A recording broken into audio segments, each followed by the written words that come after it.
Hello दोस्तों, कैसे हैं आप लोग। स्वागत है आपका फिजिक्स वर्ल्ड में। जैसा कि हमने पिछली वीडियो में डिस्कस किया था वैद्युत क्षेत्र का एक डेरिवेशन जो कि वैद्युत द्विध्रुव से रिलेटेड था। और आज हम डिस्कस करते हैं गॉस की प्रमेय को, जो कि एग्जाम के लिए बहुत हेल्पफुल है और वेरी वेरी इंपॉर्टेंट भी है। ठीक है, ये हमारे इंपॉर्टेंट क्वेश्चन की कुछ लिस्ट है, ये आपको पहले दिखाई जा चुकी है। और इसमें आज जो हमारा टारगेट है, इस थ्योरम को कंप्लीट करना है। गॉस की प्रमेय की सहायता से अनंत लंबाई के एक आवेशित सीधे तार के कारण किसी बिंदु पर वैद्युत क्षेत्र। लेकिन ये एक गॉस के नियम का एप्लीकेशन है। पहले गॉस की प्रमेय क्या है, पहले हम इसको समझते हैं। और इसका भी एक डेरिवेशन एग्जाम में आता है कि गॉस की प्रमेय क्या है। ठीक है, गॉस की प्रमेय को या गॉस की थ्योरम को, उसकी समीकरण को सिद्ध करिए। तो आज हम वही देखते हैं।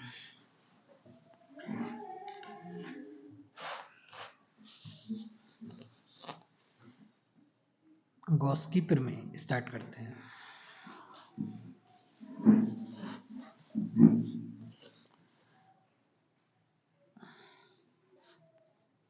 गॉस की प्रमेय,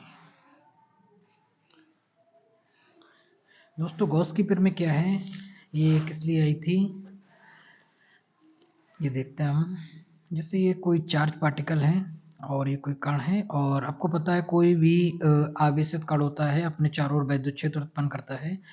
अगर इस चार्ज को हम एक काल्पनिक पृष्ठ से बंद कर दें, जिसको हम लोग गॉसियन पृष्ठ कहते हैं, तो इस चार्ज से कितना फ्लक्स निकलेगा, इससे रिलेटिव ये एक थ्योरम है। ठीक है,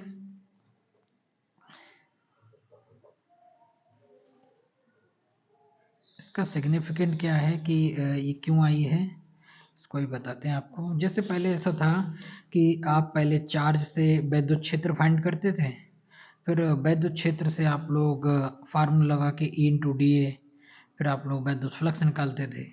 लेकिन जो गॉस की प्रमेय ने क्या किया कि आपको किसी आवेश से कितना वैद्युत फ्लक्स निकलेगा, इसको डायरेक्टली रिलेट किया हुआ है। डायरेक्ट क्या संबंध है ये बताया गया। तो गॉस की प्रमेय में क्या बताती है, पहले आप लोग आवेश से वैद्युत क्षेत्र निकालते थे, फिर वैद्युत क्षेत्र से फ्लक्स निकालते थे। लेकिन गॉस की प्रमेय डायरेक्ट आवेश से आपको वैद्युत फ्लक्स का फाइंड करके देखती है, उसका जो भी वैल्यू है।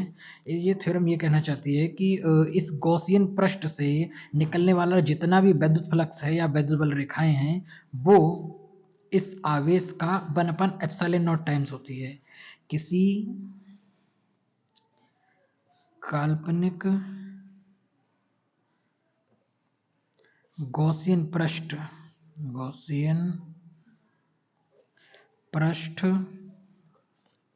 से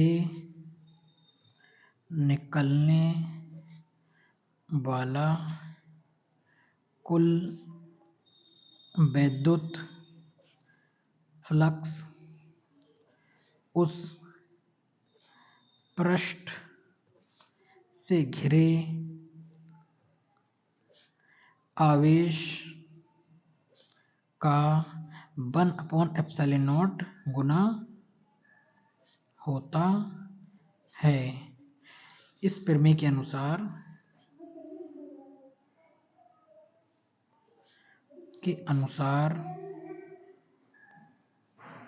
कि ये जो वैद्युत फ्लक्स है, इससे निकलने वाला जितना भी वैद्युत फ्लक्स है, वो इसके अंदर वाले जो भी आवेश है उसका 1/ε0 टाइम्स इन अंदर इसके। ठीक है, इसके अंदर जो भी आवेश है वो और ε0 से इसको डिवाइड करते हैं। ये इसका एक मैथमेटिकल रिजल्ट है जिसको हमें प्रूव भी करना है। ठीक, ये हमारा गॉस का नियम, गॉस का नियम। ठीक, अब इसको हम प्रूव कैसे करते हैं, इसका सत्यापन। ठीक, कैसे आएगा, इनिशियली हम वैद्युत फ्लक्स कैसे फाइंड करते थे, E इंटू डी ए से।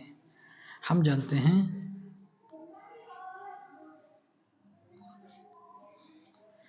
वैद्युत फ्लक्स की परिभाषा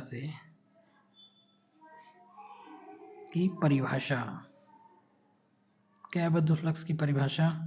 अगर हम यही डायग्राम ले लिया हमने, ठीक है, और इससे r डिस्टेंस पर कोई हमने एक पृष्ठ लिया हुआ है और यहाँ पर एक छोटा सा सेक्शन लिया है।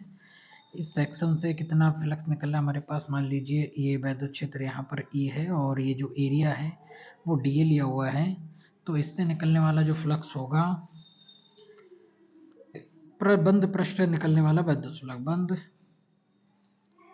या फिर किसी पृष्ठ से, किसी पृष्ठ से निकलने वाला कुल वैद्युत शुल्क, किसी पृष्ठ से निकलने वाला फ्लक्स, निकलने वाला वैद्युत जो फ्लक्स जो होता है वो phi equal to integration E dot D A होता था ये, ठीक। ये हमारी इसको ये है ई डॉट डी ए, ठीक। यहाँ पर जो वैद्युत क्षेत्र हो इस एरिया पे, ठीक, और इसका एरिया और उसका जब पूरा इंटीग्रेशन कर देंगे, उसका समाकलन कर देंगे तो हमें उसका टोटल फ्लक्स मिल जाएगा। ये इनिशियली हमारी डेफिनेशन ये थी, ठीक। अब इसमें क्या है, इसे हम ओपन करते हैं,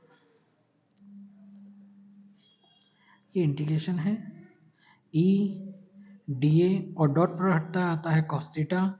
आप इसमें देख सकते हैं कि जिस दिशा में वैद्युत क्षेत्र उसी दिशा में हमारे पास क्षेत्रफल सदिश है, तो इसलिए जो थीटा हो जाएगा वो हो जाएगा 0, और ये जो हमारा सिंबल है ई डी ए कॉस 0 की वैल्यू आपको पता है 1 होती है, ई डी ए कॉस 0 की वैल्यू 1। और एक चीज़ है, समाकलन में जो चीज़ें कांस्टेंट होती हैं उन्हें हम समाकलन से बाहर लिख सकते हैं, ठीक है। तो इसमें वैद्युत क्षेत्र किस पर डिपेंड करता है, डिपेंड करता है वो एक डिस्टेंस पर। किसी बिंदु आवेश का जो वैद्युत क्षेत्र होता है वो होता है 1/4 pi epsilon not Q upon R square. आवेश तो चेंज होगा नहीं, रही दूरी जो अगर आप इस स्फेरिकल इस गोलीय पृष्ठ पर जाएंगे तो डिस्टेंस जो है दूरी वो चेंज नहीं होती है, इस हिसाब से वैद्युत क्षेत्र चेंज होगा नहीं। तो यहाँ पर हम इसे कांस्टेंट की तरह ट्रीट करेंगे और वो हमारा इंटीग्रेशन से बाहर लिखा जाएगा, तो ये है डी ए। जैसे ही आपको ये पता लग जाए कि इंटीग्रेशन इसका करना, फिर आपको लिमिट रखनी पड़ती है। इसे 0 से अगर आप इस गोले का कंप्लीट एरिया देखोगे वो होता है 4 पाई आर स्क्वायर, गोले का पृष्ठ, गोले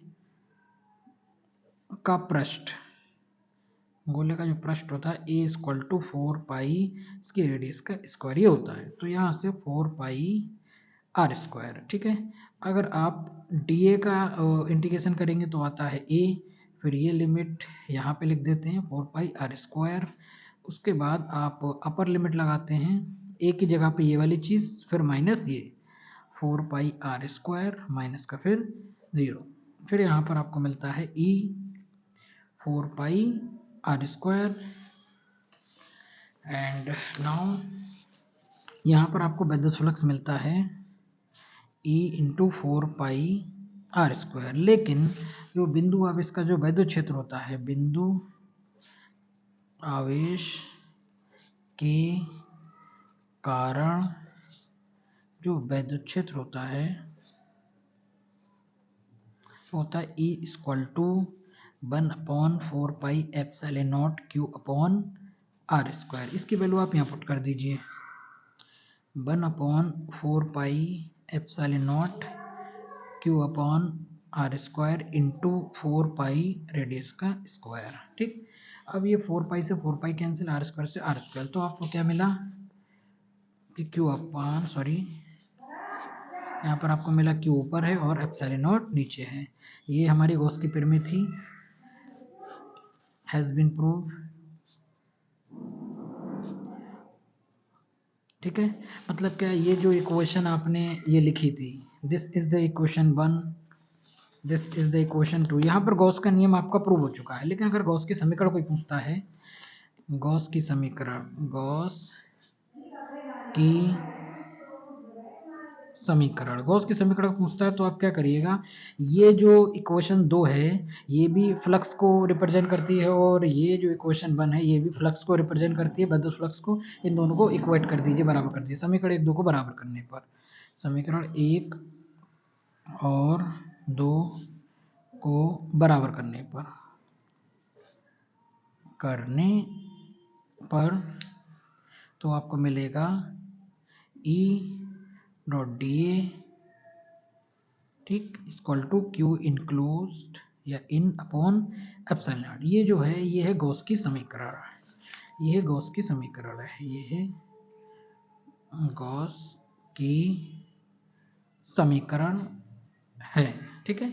और बाकी में इसमें गॉस की प्रमेय में ये ध्यान रखिएगा कि इससे निकलने वाला जो वैद्युत फ्लक्स होता है सिर्फ चार्ज पे निर्भर करता है, आवेश पर। ये गॉसियन पृष्ठ के आकार पर, इसकी आकृति पर निर्भर नहीं करता है। तो इसमें कुछ बातें लिखें। Phi equal to Q upon epsilon naught से निकलने वाला फ्लक्स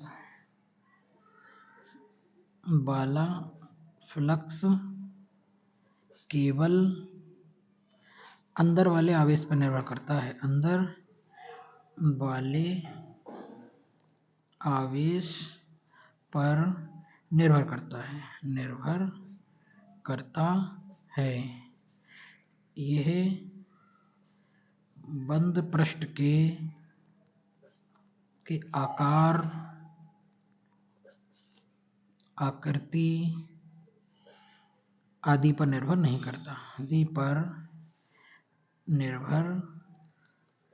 करता।